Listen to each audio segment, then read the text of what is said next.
Humain basé à Paris. Et enfin, je suis chef de travaux enseignant à la faculté de droit de l'Université de Kisangani.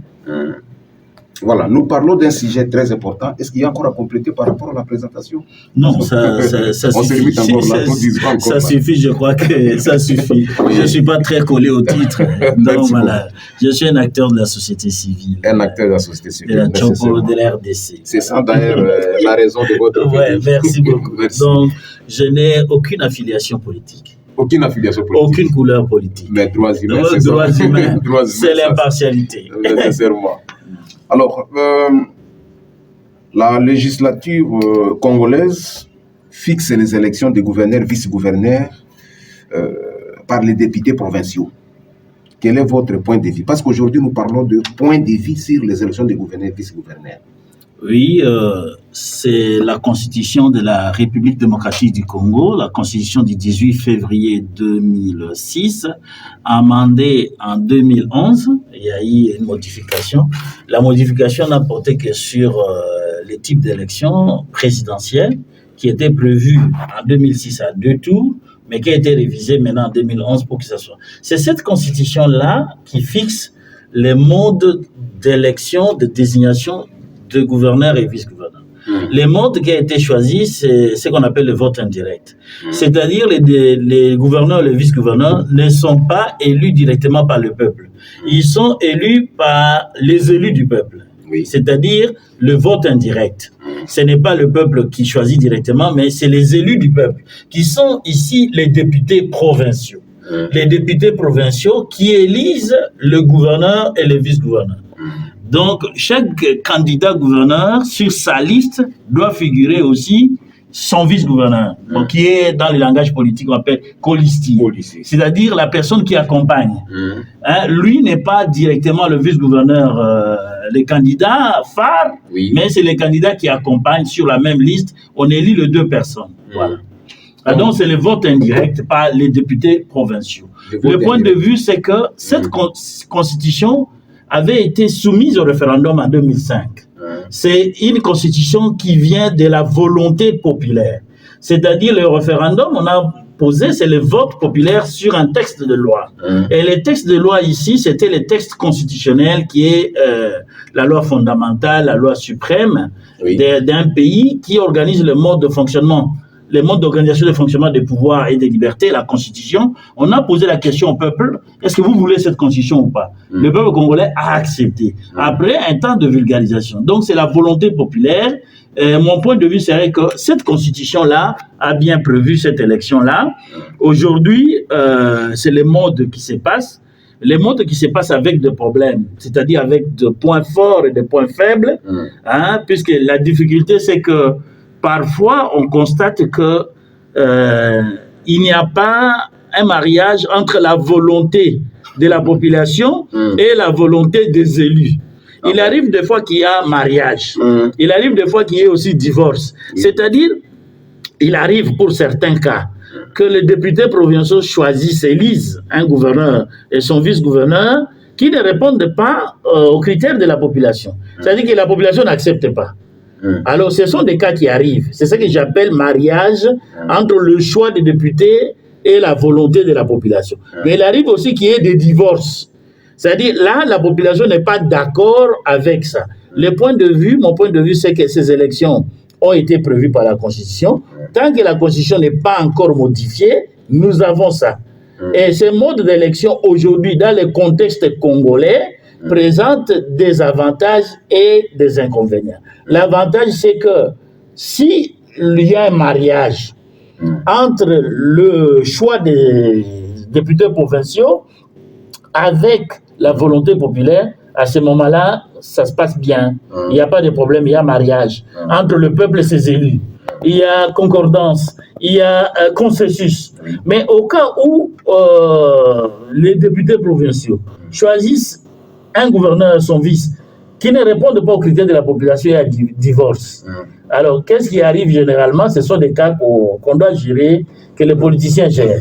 Voilà ce que je disais. Le point de vue que c'est le mode qui est prévu par la Constitution qui n'est pas changé, qu'on doit encore appliquer, mais ce mode-là pose aussi quelques problèmes. Est-ce qu'il est demandé aux députés nécessairement de choisir par rapport à la volonté de la population, mais ces députés provinciaux qui ne descendent plus vers la population pour savoir comment on peut comprendre la volonté de la population? Parce qu'il y a... La volonté de la population, c'est à travers les besoins.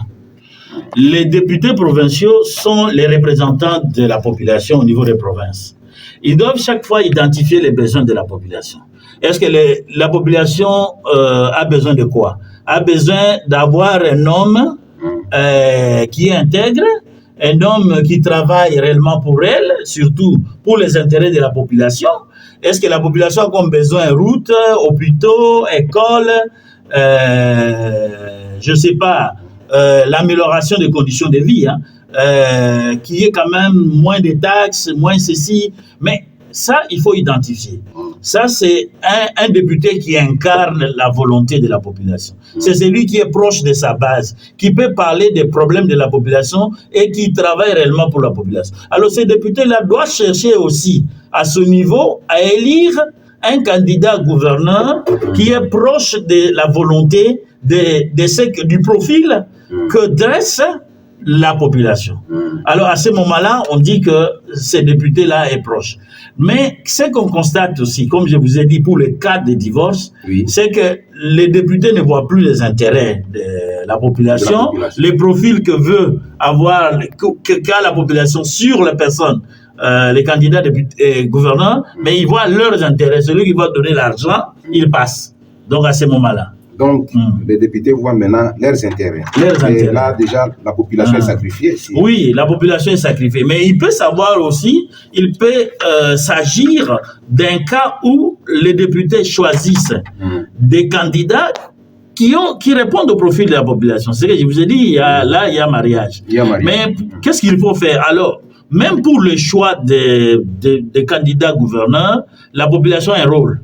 La population a un rôle de rappeler aux députés qu'il faut élire quelqu'un qui va répondre à nos besoins, qui va résoudre nos problèmes. C'est qu'à ce moment-là, il doit y avoir une communication entre la population. Je crois que c'est ce que vous dites et c'est ce que nous voyons ou nous constatons. Cette façon de voir les choses, comment vous voyez ça? Cette façon de voir les choses, pour moi, est normale.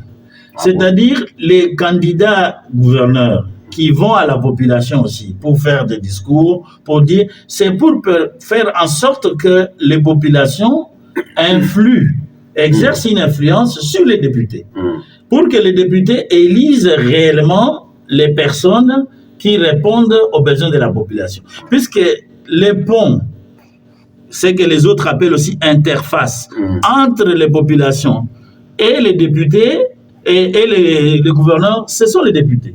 C'est les députés qui sont là, qui parlent aux gouverneurs, qui parlent aux populations. Alors, il faut que ces gens-là, les candidats, puissent voir les deux. Ils voient la population, ils voient aussi les députés. Puisque même les cas que nous avons déjà connus ici à Kisangani, on a vu comment la population a exercé la pression sur les députés. On a vu les populations qui partaient à l'Assemblée provinciale investir l'Assemblée provinciale avant le vote et au moment du vote pour dire nous voulons que vous élisiez telle personne, nous voulons ceci. Même si pour certains cas, on sait que des populations aussi sont manipulées. Ils sont manipulés. On a vu deux camps, les temps et les camps. Mais la volonté, la partie majoritaire, on a vu que la population a accepté. Donc, ces canaux-là doivent fonctionner. Les deux sont ensemble. Pourquoi? Puisque les députés provinciaux, après leur mandat, ils vont rentrer encore à la base de la population pour solliciter leur voix pour qu'ils soient élus aussi députés. Alors, s'ils se comportent mal, ils peuvent être aussi sanctionnés négativement lors des prochaines élections. Mais concrètement, Bismas, est-ce que candidat gouverneur, où est-ce qu'il peut faire sa propagande? C'est au niveau de l'hémicycle. Au niveau de l'hémicycle, là où se trouvent les députés provinciaux, ou à la base? La loi dit ceci, que la campagne électorale doit se passer d'abord au sein de l'hémicycle, l'Assemblée provinciale. Pour ceux qui vont l'élire directement sont les députés provinciaux. C'est auprès des députés provinciaux que la campagne se passe. D'abord, la campagne se passe. Mais comme cette campagne est publique, elle n'est pas cachée, et que cette campagne-là se passe dans une société, donc la campagne peut toucher aussi les autres électeurs qui sont des électeurs indirects, c'est la population qui peut exercer la pression pendant la campagne aussi sur les électeurs, les grands électeurs, pour les cas d'espèce, qui sont les députés provinciaux. Voilà pourquoi j'ai dit d'abord, c'est les députés qui vont élire. Il faut présenter les programmes chez les députés. Donc, il est prévu, pendant la période de la campagne, des candidats gouverneurs ou vice-gouverneurs, que chaque candidat puisse passer devant l'Assemblée plénière, composée de tous les députés, pour présenter son programme et le défendre devant les députés. C'est ça la campagne. Ce n'est pas devant la population. Mais la population peut avoir des informations de ce qui se passe. Puisque la population, c'est public. Oui. La campagne est publique, elle n'est pas secrète. Alors, ce qui s'est fait, il y a même des candidats qui peuvent prendre, par exemple, certaines radios ou télévisions, ils peuvent payer le frais pour que leur campagne soit diffusée en direct. Mais à ce moment-là, c'est pour que les populations voient aussi. Et les populations qui voient, s'ils apprécient un programme de tel candidat, ils peuvent aussi exercer la pression. Ils peuvent aussi dire aux candidats, pardon, aux électeurs, aux grands électeurs qui sont les députés provinciaux qu'il faut influencer. Et il faut choisir tel. Ils peuvent le dire. Mais ce sont, au finish, les députés qui vont élire. Voilà. En RDC, les 14 provinces qui sont concernées, je ne sais pas si c'est 15 aujourd'hui, mais par les élections des gouverneurs, vice-gouverneurs. Quel est votre point de vue à quand d'échéance d'un autre gouverneur actuellement, au moment même des élections, et il y a un autre gouverneur qui ne parle pas le même langage avec les députés et il est déchu par les députés. Est-ce que là aussi on va organiser autre élection? Bon, comment on va organiser les élections. La loi prévoit, la constitution est claire, la loi électorale est claire aussi à ce sujet. Il y a 2 textes de loi auxquels il faut se référer. Il y a d'abord la constitution, il y a la loi électorale, il y a aussi la loi sur la libre administration des provinces. Il y a 3 lois, textes de loi de référence à ce qui concerne l'élection de gouverneurs. La Constitution a prévu ça. Il n'y a pas de cas qui ne sont pas prévus par la Constitution. La Constitution a prévu que le contrôle de l'action du gouvernement provincial est fait, le contrôle est fait par l'Assemblée provinciale. C'est l'Assemblée provinciale qui investit le gouvernement provincial, il investit le gouvernement provincial, il élit le gouverneur, il élit le gouverneur, il investit le gouvernement provincial. Le gouvernement provincial est responsable devant l'Assemblée provinciale. C'est l'Assemblée provinciale. Alors, l'Assemblée provinciale lui donne une sanction positive en acceptant son programme. Il peut lui donner aussi une sanction négative en refusant son programme. C'est pour cela que quand le gouverneur est déjà élu, il a formé son gouvernement. Il vient devant l'Assemblée provinciale. L'Assemblée provinciale peut accepter ce programme comme peut le refuser. S'il refuse, le gouverneur est dans l'obligation de faire un autre programme. Alors, il peut aussi les sanctionner. Mais les sanctionner, il y a des préalables pour arriver aux sanctions, ce qu'on appelle, dans le droit constitutionnel, une motion de censure. Une motion de censure qui peut porter sur l'action d'un ministre ou du gouvernement. Revenez un peu là parce que c'est vraiment le quotidien des assemblées provinciales et les gouvernements provinciaux, si nous pouvons le dire à travers la République. Il y a toujours un ça ne va pas par rapport à la maîtrise et c'est comme si les députés ne veulent que sanctionner les gouverneurs. Voir comment, donc toujours sanctionner, des choses comme ça. Est-ce que là vraiment, donc il y a des procédures pour sanctionner et en quand, parce que bientôt on va élire, mais dans 2 ou 3 mois, il y aura déjà les motions qui vont venir et des choses comme ça. C'est trop embêtant quand même. Les motions sont prévues par les textes de loi. Les motions sont prévues dans la Constitution. Les motions sont prévues dans les règlements intérieurs de chaque assemblée. Les motions sont prévues aussi dans les textes de loi sur la libre administration des provinces. Les motions ne sont pas des choses que les députés fabriquent. Les motions ne sont pas aussi des mécanismes qui peuvent créer une peur chez les membres du gouvernement provincial. C'est prévu. Mais c'est prévu, il y a une procédure.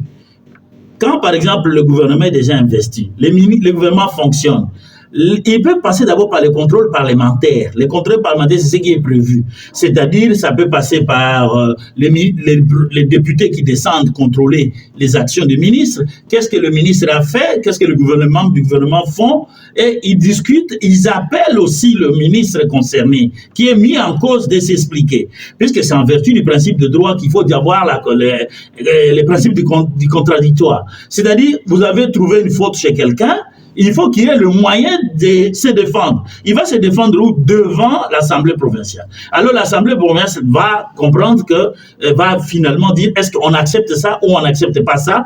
Et une question orale avec débat peut se transformer en une interpellation. Il y a donc des étapes qu'il faut aller. On n'arrive pas directement à une motion de censure comme ça. Il y a des étapes, ce que j'appelle des préalables. Est-ce qu'il y a eu d'abord contrôle parlementaire? Est-ce qu'il y a eu une question orale avec débat? Est-ce que la question orale avec débat a été convertie à une interpellation?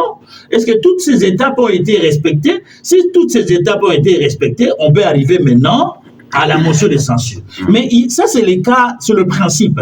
Mais il y a aussi des cas d'exception. Si on arrive à déterminer qu'il y a eu détournement, après les contrôles parlementaires, on arrive au détournement. Même quand on arrive au détournement, le ministre est mis en cause, ou le gouverneur mis en cause doit s'expliquer.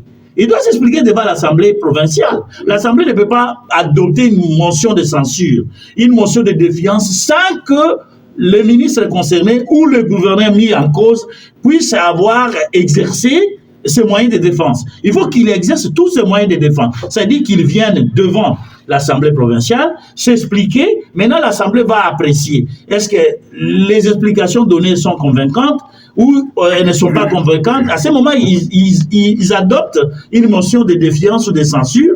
Le ministre est mis en cause, ou le gouverneur, ou son gouvernement, si ça concerne tous les gouvernements, tombe. Alors, quand le gouverneur est déjà déclaré démissionnaire ou frappé par une motion de censure, il dispose encore d'autres voies de droit. Il peut saisir la justice s'il n'est pas satisfait. Il peut saisir la justice pour dire que la motion n'a pas été respectée. Tous ces mécanismes-là sont prévus dans les textes de loi. La Constitution, la loi sur la libre administration des provinces, les règlements intérieurs de l'Assemblée, donc ça prévoit tout ça. Et la personne qui a constaté qu'il y a eu un vice de procédure, qu'une procédure n'a pas été respectée, il a les moyens de se défendre. S'il s'est défendu politiquement devant l'Assemblée provinciale, ça n'a pas marché, il peut saisir la justice, il peut saisir la Cour d'appel, il peut saisir la Cour constitutionnelle. Si au niveau de la Cour d'appel, il n'a pas trouvé gain de cause, il peut aller en appel au Conseil d'État. Au Conseil d'État, c'est en matière administrative. Tous ces mécanismes-là sont prévus. Alors, il y a aussi les mécanismes qu'on appelle politiques. Puisque vous dites souvent, ça montre les relations difficiles entre l'Assemblée provinciale et le gouvernement provincial. Et là, il faut que le gouverneur, qui est généralement contrôlé par l'Assemblée provinciale, puisse avoir aussi des moyens politiques qui sont en dehors des moyens constitutionnels, juridiques, pour savoir gérer l'Assemblée. Puisque c'est une opposition. On ne peut pas gouverner sans opposition. Il n'y a pas un gouverneur qui ne sera jamais critiqué sur une ou deux de ses actions. Il ne sera jamais mis en cause. Mais c'est la façon de gérer l'opposition. Il faut être sage. Donc les gouverneurs, pour éviter des motions de censure à répétition, pour moi, il doit avoir de bonnes relations avec l'Assemblée provinciale. Chaque fois, il faut qu'il ait des moyens, des relations informelles, qui ne sont pas des relations formelles. C'est-à-dire, il doit connaître tous ses députés. Un gouverneur doit connaître tous les députés. Par exemple, pour le cas de la Tchop, nous avons 28 députés. Mais connaître, ça signifie leurs préoccupations. Connaître leurs revendications. Qu'est-ce qu'ils réclament? Généralement, l'Assemblée a besoin d'être considérée par le gouverneur. Une Assemblée provinciale ne peut pas être sans moyens.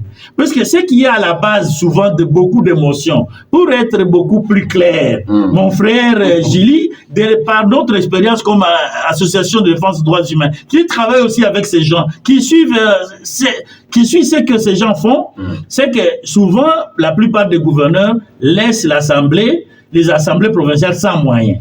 Donc, on voit que les membres du gouvernement ont les moyens, vivent mieux, ils ont les moyens de leurs actions aussi, mais les assemblées provinciales n'ont pas de moyens. Il n'y a plus de subsides qui sont versés, les assemblées provinciales sont trop pauvres, ne peuvent même pas avoir le moyen, les subsides ne sont plus versés.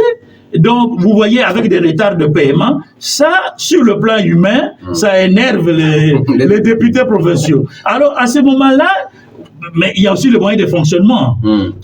Pas seulement le subside que le gouvernement provincial doit verser, il y a aussi le fonctionnement. Si l'Assemblée provinciale n'a plus le moyen de fonctionnement, il n'y a pas de papier, il n'y a pas de bic, il n'y a pas de moyens pour travailler. À ce moment-là, il n'y a pas même l'argent là qu'on donne aux députés pour faire aller dans les vacances parlementaires. Les députés deviennent maintenant trop pauvres. Ils sont dans une précarité qui leur permet de plus de travail. Ils deviennent de mendiants. Ils doivent aller vers les députés. Ça va les énerver et à ce moment-là, ils vont commencer à chercher les petites bêtes là pour créer des motions.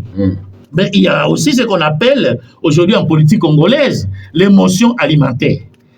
C'est le genre d'émotion dont je viens de vous parler. Les députés deviennent trop pauvres, ils ne peuvent plus mieux vivre, alors que ce sont des messieurs qui représentent les populations qui doivent avoir un standing de vie. Et leurs moyens de travail doivent être aussi des moyens... voilà. Et ça permet. S'il y a ces déséquilibres, les gouverneurs, les vice-gouverneurs, les ministres sont dans l'opulence, les députés sont dans la pauvreté. Ça ne marche pas. Ça crée toujours des tensions humainement. Alors le gouverneur doit équilibrer. Mais en équilibrant, ça signifie qu'il ne peut pas seulement trop privilégier les députés au détriment de la population. Puisqu'il doit faire aussi des actions sur le terrain. Voilà pourquoi le gouverneur doit être un homme, d'abord, en plus des critères de compétence, en plus des critères, il doit être un homme sage, il doit être un homme visionnaire, qui décèle le problème, qui voit les problèmes venir de loin et les résoudre. Pour éviter l'émotion. Quand je disais qu'ils doivent les connaître, dans chaque assemblée, il y a des enfants troubles. Il y a des députés qu'on ne maîtrise pas, qui sont là.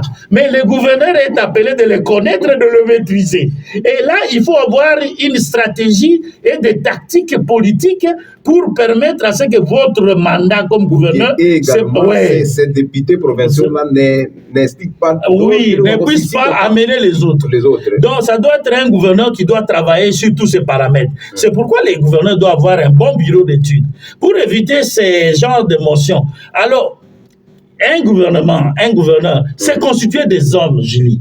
Les hommes sont ce qu'ils sont, c'est-à-dire des hommes ne sont pas des saints. Il n'y aura pas un gouverneur qui sera totalement saint, qui n'aura pas ses erreurs, qui n'aura pas de points de faiblesse, ce que je voulais dire. Mais si vous êtes quand même équilibré, vous parlez bien avec les gens, vous mettez les gens dans les meilleures conditions, vous travaillez correctement pour la population, même si vous avez quelques failles, la population va vous défendre et même les députés vont comprendre que dans l'ensemble, c'est un bon gouverneur, on peut laisser des choses. C'est comme ça que la société vit. Mais s'il y a ces déséquilibres-là, s'il y a aussi ce qui a créé aussi des problèmes, c'est qu'il y a eu certains gouverneurs, je ne dis pas tous, la crise entre l'Assemblée et le gouvernement provincial qui aboutit à des motions, c'est qu'il y a des gouverneurs aussi hautains qui estiment qu'ils viennent de l'Assemblée. Parce qu'un gouverneur qui minimise l'Assemblée, par les comportements, par les paroles, par les actes, par les actions, il ne fera pas longtemps. Même s'il est le meilleur. Hein, on a connu des gouverneurs qui travaillaient ici, qui avaient quand même un peu la confiance de la population, mais qui minimisaient les députés. Puisque les députés se sentent toujours que c'est grâce à nous que vous êtes là. C'est nous qui vous avions donné les pouvoirs. Alors, il faut que vous soyez mieux avec nous, non pas nous minimiser. Par les langages, par les comportements. Donc, quand je vous ai dit le contact informel, c'est que le gouverneur doit rendre aussi visite aux députés. Hein? Rendre visite aux députés, c'est pas seulement dans l'hémicycle.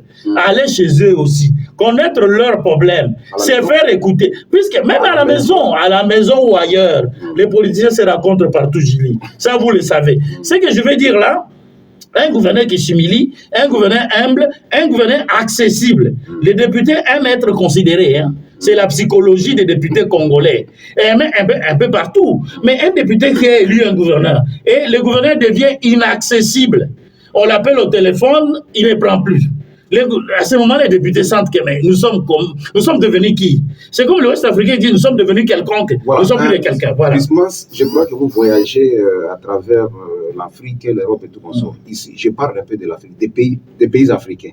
Est-ce que tout ce qui se passe entre les gouverneurs et les députés provinciaux, est-ce que dans certains pays africains, ça se passe de la même façon? Donc vous sentez qu'il y a, tantôt il y a une chaîne d'émotions et les gouverneurs déchirent et tout consort. Ça ne se passe pas comment, de cette manière-là. Chez nous, c'est exagéré. C'est exagéré. Ailleurs, on sait gérer les problèmes. Hein. Les gens savent comment les politiciens se rencontrent. Il faut qu'il y ait des rencontres, les gens se parlent. Puisque dans une société, la crise arrive lorsqu'il n'y a plus de dialogue. Quand il n'y a plus de dialogue ouvert, franc, entre les membres du gouvernement provincial et l'Assemblée provinciale, à ce moment-là, la crise arrive. Lorsqu'il y a ces disparités, ces inégalités-là dans les traitements, la crise arrive. La crise arrive aussi lorsqu'il y a le mépris. Le mépris des députés là sont qui? Sont des gens qui n'ont pas un niveau. On insulte les députés. Quel que soit leur niveau, c'est eux qui sont là. Ils ont été élus par la population. Ils méritent de respect. Mais ailleurs, les gens savent se respecter. Ailleurs, les gens savent appliquer aussi les textes.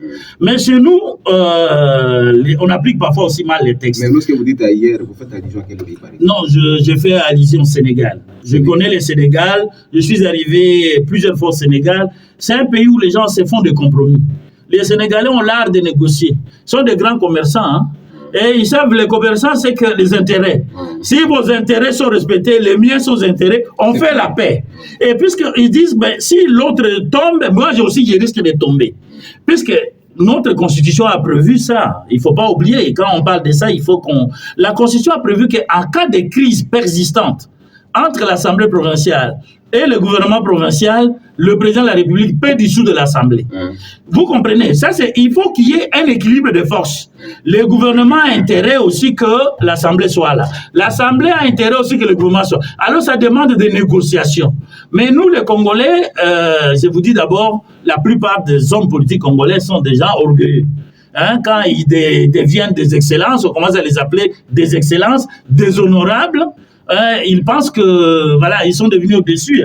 Et déjà, ce comportement-là n'existe pas ailleurs. Ailleurs, les gens sont très simples, proches de la population, et ils savent négocier. Quand il y a un problème, ils disent, mon frère. Au Cameroun aussi, les gens savent négocier. J'ai été au Cameroun. Au Burkina Faso. Au Cameroun, on dit même, il s'agit de repas, il faut que tout le monde mange. Mon cher, il ne faut pas seulement conjuguer le verbe manger. Au présent, je mange, il n'y a pas tu manges, il mange, nous mangeons. Il faut que tout le monde mange. Alors ça signifie, je ne suis pas là pour dire qu'il faut qu'il y ait cet égoïsme. Parce que dans ces négociations, il faut mettre aussi la population à sa place. Donc vous comprenez. Et il faut mettre. Mais il y a eu des gouvernants ici chez nous qui ont su négocier, qui sont restés au pouvoir pendant longtemps. Mais le malheur était qu'ils ne voyaient pas la population. Dans ces négociations-là, les intérêts de la population doivent aussi être pris en compte. Voilà. Quel est votre point de vue? Parce que nous parlons de point de vue sur les élections des gouverneurs et vice-gouverneurs. Donc, votre point de vue par rapport à la durée des gouverneurs qui seront élus d'ici le 6 mai. Oui, le 6 mai prochain, il y aura des élections dans les 14 provinces. La durée? La durée serait la durée de la fin du mandat. Oui. C'est-à-dire jusqu'à 2023. Puisque les élections de gouverneurs et vice-gouverneurs et des sénateurs, du président, s'inscrivent, toutes ces élections, dans les schémas, dans le mandat de 5 ans. Les gouverneurs, les députés provinciaux, les députés ont les mandats de 5 ans. C'est qu'en réalité, un gouverneur qui est élu, il est d'abord élu pour un mandat de 5 ans. Mais les 5 ans-là, on ne va pas vous donner une carte blanche. Il faut qu'on contrôle votre gestion. Alors, en contrôlant votre gestion, vous devez être prudent. Alors, pour le moment, nous sommes en 2022. Oui. C'est que les gouverneurs qu'on va élire, ils ont une année et quelques mois. Parce que les élections sont prévues en décembre 2023. Nous sommes maintenant en avril 2022. C'est que les élections, ils ont une année et 8 mois. 8 mois. Qu'il leur reste. C'est pour terminer 20 mois, pour terminer ce qui reste. Et là, ils doivent être prudents. Parce que les 18 mois ne sont pas une carte blanche. Ils ne sont pas donnés que non, vous êtes élus pour terminer le mandat. Mais s'il y a un problème, donc on peut vous déchoir. Et ça, ce principe-là n'est pas que pour le gouverneur, et aussi même pour le président de la République. Le président est élu pour 5 ans. Mais pendant 5 ans, si le président commet des fautes, il y a haute trahison. Et la Constitution a prévu les cas où on peut déchoir le président et comment il peut être déchu devant la Cour constitutionnelle. La Cour constitutionnelle contrôle est censé, c'est le juge du président, le juge du Premier ministre. Donc voilà un peu, ce sont des mécanismes où on dit les pouvoirs fait les contre-pouvoirs. Voilà. Les pouvoirs se contrôlent, se neutralisent. Voilà. Oui, mais Bisma, est-ce que selon vous, ces élections des gouverneurs et vice-gouverneurs sont-elles ne sont-elles pas organisées en retard? Parce que un gouverneur, des gens déchirent, il faut attendre le temps, il faut voir. Les intérimaires ont fait le temps quand même.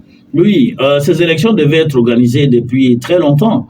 Ça devait être, par exemple, pour le cas de la Tchop, les élections devaient être organisées depuis le mois de juin passé ou le mois d'avril. Mais elles ont été retardées. Pourquoi? Puisque il y a eu des problèmes politiques. Il y a eu des problèmes techniques, il y a eu des problèmes logistiques. La CENI, c'est la CENI qui doit organiser les élections. Ce n'est pas le gouvernement. La CENI elle-même s'est retrouvée devant des difficultés. Il y avait d'abord la fin du mandat de ceux qui dirigeaient la CENI précédemment. L'équipe là du président Corneille Nangaa était déjà fait mandat. Et on attendait qu'elle présente son rapport et qu'on élise le nouveau président de la CENI et les nouveaux membres de la CENI. Ça, c'est aussi un problème qui était politique, puisque les anciens avaient des difficultés pour organiser. Mais rappelez-vous qu'ils avaient déjà programmé les anciens, mais on leur a dit non, vous ne pouvez pas organiser les élections, il faut qu'on mette en place, puisque votre mandat a déjà expiré, il faut qu'on mette en place une nouvelle équipe qui aura la légitimité, le mandat, la légalité d'organiser les élections. Ça, c'est les premiers problèmes, les problèmes politiques, les problèmes techniques. Il fallait que la nouvelle équipe arrive pour organiser les élections. Troisièmement, il n'y a pas d'élection sans argent. La CENI doit dépenser l'argent pour organiser. Il y aura des gens qui vont venir, qui vont être formés. Voilà, il y a des problèmes d'argent. L'organisation des élections nécessite l'argent. Or, la CENI disait qu'il n'avait pas cet argent. Puis si le gouvernement, le Parlement qui adopte le budget, il y avait aussi problème d'argent, c'est problème de budget. Or, l'autorité budgétaire, c'est le Parlement. Le Parlement devait d'abord adopter le budget. Et ce budget est de confier au gouvernement. Et le gouvernement, à son niveau, doit donner aussi l'argent à la CENI. Oui. Puisque le gouvernement, à travers le ministère des Finances, du budget, doivent gérer le budget, ainsi de suite. Il y avait tous ces problèmes techniques. Il y avait aussi, entre-temps, les intérimaires étaient là. Il y avait aussi ces problèmes aussi politiques. Bon, pour gérer les intérimaires, est-ce qu'on laisse les intérimaires terminer le mandat ou on élit? C'est au niveau du gouvernement, au niveau du président de la République, ils étaient en train de discuter. Et finalement, ils ont dit non, il faut qu'on mette fin au mandat des intérimaires qui a excédé. Puis les intérimaires allaient être là. C'est aussi un problème politique, la décision politique. Voilà. Alors voilà. Que peut faire la population actuellement par rapport aux élections des gouverneurs? Donc, la population de la Tchop. La population a beaucoup de choses à faire. La population doit communiquer avec les députés provinciaux pour leur donner leurs critères. Ah bon? C'est-à-dire, écoutez, oui, la population doit entrer en contact avec les députés provinciaux, communiquer, dialoguer et les interpeller pour dire, bon, écoutez, nous voulons un homme qui soit ceci, voilà les profils de l'homme. La population doit le faire. Les députés aussi doivent descendre à leur base, les consulter et leur demander qu'est-ce que vous pensez. Ce n'est pas d'abord le nom, ce n'est pas le nom de la personne, mais les critères, les profils. Voilà, cet homme-là doit être ceci, il doit ça. Là, il doit avoir un contact régulier entre la population et les députés provinciaux pour éviter les cas de divorce, les cas de conflit, les cas de... il n'y a pas de consensus, il n'y a pas de communion entre les députés et sa base. Parce que si la base dit que vous avez élu un mauvais type, un mauvais gouverneur, les députés, d'une manière ou d'une autre, porteront la responsabilité du mauvais choix qu'ils auront fait. Mais s'ils font un bon choix, ils seront aussi récompensés par la population. On dit, en tout cas, nos élus, nos députés provinciaux nous écoutent. Et il y a lieu aussi de renouveler leur confiance. Donc, c'est le pari terrible que les députés ont. Bon, les candidats, eux, qu'est-ce qu'ils doivent faire? La population, j'ai dit, la population doit jouer un rôle. Faire le suivi de ce qui se passe. Contrôler leurs députés, influer leurs députés, exercer leur influence sur les députés pour qu'ils élisent des bons gens qui vont travailler pour eux. Puisque les personnes qui seront élues gouverneurs, vice-gouverneurs, sont des personnes qui vont travailler pour toute la société. Ne vont pas seulement travailler pour le député. Ce sera pour la société, pour la province. Alors, pour le développement de la province, si les députés font un mauvais choix, si la population n'est pas éveillée pour les interpeller, pour communiquer, pour transmettre leurs desiderata, à ce moment-là, les populations auront failli aussi à leur mission de surveiller, d'accompagner, d'encadrer leurs élus. Et les élus ont aussi le même rôle, le rôle d'informer, Il faut qu'ils informent les élus que voilà, il y a ça. Un bon député provincial, par le temps qu'il court, doit descendre à sa base pour dire voilà. Mais bon, selon vous, quel est le profil d'un bon gouverneur? Selon ce que vous pouvez sentir, le profil, les qualités. Les qualités d'un bon gouverneur, première qualité, un homme accessible. Un homme accessible à tout le temps, la nuit comme la journée, accessible par les députés, accessible par la population. Et je dis d'abord la population. Un homme qui doit être proche de la population, qui est très proche. Je disais, 1, accessibilité. Oui. 2, j'ai dit disponibilité. 3, j'ai dit proximité. J'ai parlé de l'accessibilité, j'ai parlé de la disponibilité, j'ai parlé de la proximité. Je parlais de la compétence, je parle aussi de la compétence, je parle aussi de la sagesse, je parle de la sagesse, et je parle aussi d'un homme visionnaire, je parle aussi d'un homme travailleur. Voilà un peu, accessibilité, nous avons connu ces problèmes-là, des gouverneurs qui ne sont pas accessibles, des gouverneurs qui ne sont pas disponibles, des gouverneurs qui ne sont pas proches de la population, des gouverneurs qui ne sont pas compétents. Je ne dis pas intelligents. Il y a des gens qui ont des papiers, des docteurs, des professeurs d'université, mais qui n'ont pas ces qualités-là. Quand je dis travailleurs. Les gouverneurs qui ne sont pas proches de la population, un gouverneur qui sera ou qui serait proche de la population. Être proche de la population, c'est-à-dire quoi? C'est-à-dire qui communie avec la population, qui visite la population, qui est sur le terrain. Pas un gouverneur qui est au bureau tout le temps. Un gouverneur, c'est un homme de terrain. C'est un homme de gens qui consulte les gens, Proximité, c'est être avec les gens, les consulter, les écouter et faire ce que la population veut. C'est ça la proximité. La proximité, c'est pas que chaque fois on vous voit là, vous êtes dans un ganda ou vous êtes dans un stade, on dit qu'il est proche. Non, c'est-à-dire c'est lui qui comprend les problèmes des gens, qui résout les problèmes des gens. C'est ça la proximité. Un homme sage, c'est aussi un homme qui saura résoudre le conflit. Puisqu'il ne va pas gouverner sans conflit. Il n'aura pas de députés troubles. Il n'aura pas de populations qui vont les contester. Voilà. Il les aura. Mais qui doit faire la sagesse. La sagesse demande de la concession.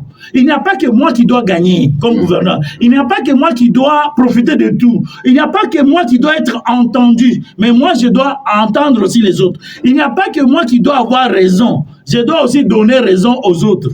Voilà. C'est-à-dire, quand je tombe, un homme qui reconnaît aussi la sagesse, l'humilité, de demander pardon. C'est un gouverneur, ce n'est pas un homme extraordinaire, un dieu. Non, c'est un homme parmi les hommes. Voilà. Ça nous reste au moins 5 minutes. Nous allons bientôt pouvoir donner l'antenne à Kinshasa. Alors, par rapport à la CHOP, quel est le défi à relever lorsque on aura si la CHOP aurait un nouveau gouverneur? Les défis, les priorités. Les premiers défis, je vais parler des défis et priorités. Le premier défi de la CHOP, c'est l'homme. La CHOP est en crise d'hommes. Ah bon? Ah oui, c'est-à-dire il y a des hommes et des femmes.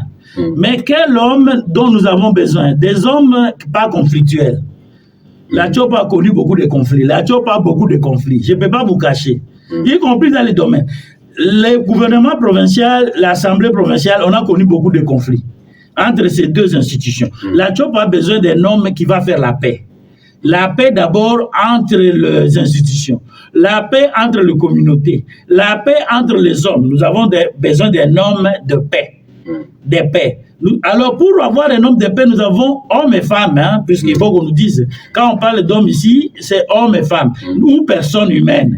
Disons comme ça, nous avons besoin d'une personne humaine pacifiste qui doit faire la paix. La paix entre les institutions. On a connu beaucoup de conflits entre l'Assemblée provinciale et le gouvernement provincial. Nous voulons des personnes qui doivent faire la paix, la cohésion. Nous voulons des personnes leadership charismatiques qui peuvent entraîner les gens vers le développement.